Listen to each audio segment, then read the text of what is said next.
हेमंत सोरेन को supreme court से झटका, कपिल सिब्बल गुस्से से लाल। मोदी सरकार और सुप्रीम कोर्ट पर दिया ये कैसा बयान। शाहीन अब्दुल्ला, मैं ऐसे आपको सैकड़ों उदाहरण दे सकता हूं।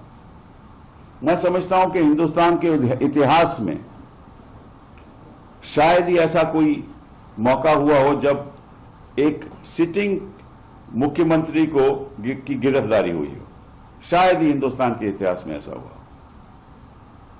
और वो मामला भी 32 के लायक नहीं है। हां, इतना जरूर होता अगर सुप्रीम कोर्ट हमें कहती कि आप अपना केस हमारे सामने रखिए, और केस सुनने के बाद सुप्रीम कोर्ट कह सकती थी इस मामले में हम इंटरफियर नहीं करना चाहते, आप हाई कोर्ट जाइए।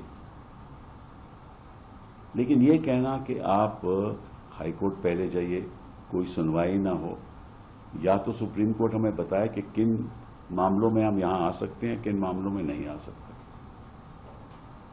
तो अब होगा क्या? उनकी गिरफ्तारी हो गई, रिमांड हो गया, और मैं आपको बताता हूं क्या होने वाला है।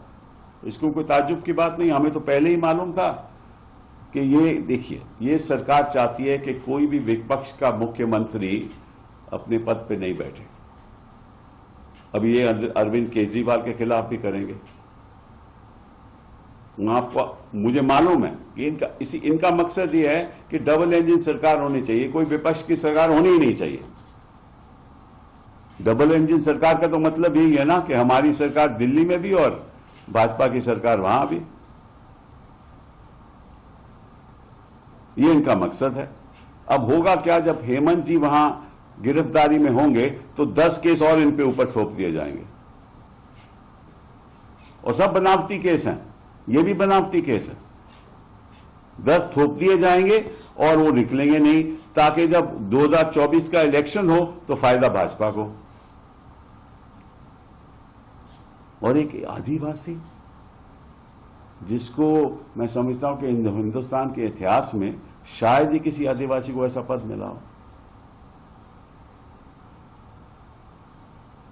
उस आदिवासी को आपने गिरफ्तार कर दिया एक फर्जी मामले में। कोई एविडेंस है नहीं, कोई नाम है नहीं, और क्या आरोप क्या है कि 8.5 एकड़ का कोई जमीन है। 2009 में उन्होंने ये जमीन हड़प कर ली। उस जमीन में इनका नामो निशान नहीं है, रेवेन्यू रिकॉर्ड में इनका नामो निशान नहीं है, वो किसी और के कब्जे में है। और बुनियादी जमीन है, वो ट्राइबल लैंड है जो किसी को ट्रांसफर हो ही नहीं सकता। और जो ओरिजिनल ओनर हैं उनको वापस आज के दिन उनके पास लैंड है। और इन्होंने, हेमंत जी ने ये बताया, ईडी को बता चुके हैं कि 2007 के बाद मैंने कोई एक प्रॉपर्टी खरीदी नहीं, कोई संपत्ति ली नहीं। 2007 के बाद मेरे पास कोई संपत्ति है ही नहीं जो मैंने खरीदा हो, कुछ लैंड खरीदा हो, घर खरीदा हो 2007 के बाद। 2009 का मामला है और 2024 में गिरफ्तारी हो रही है।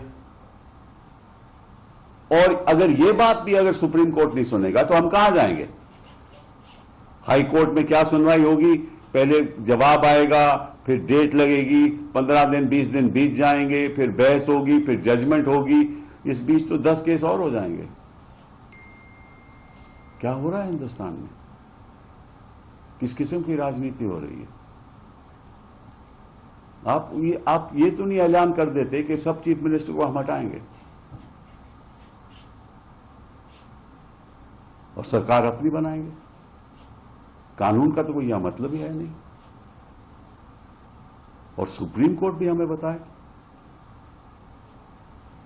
कि कब आप, हमें पहले ही बता दीजिए कि आप करना चाहते हो या नहीं करना चाहते।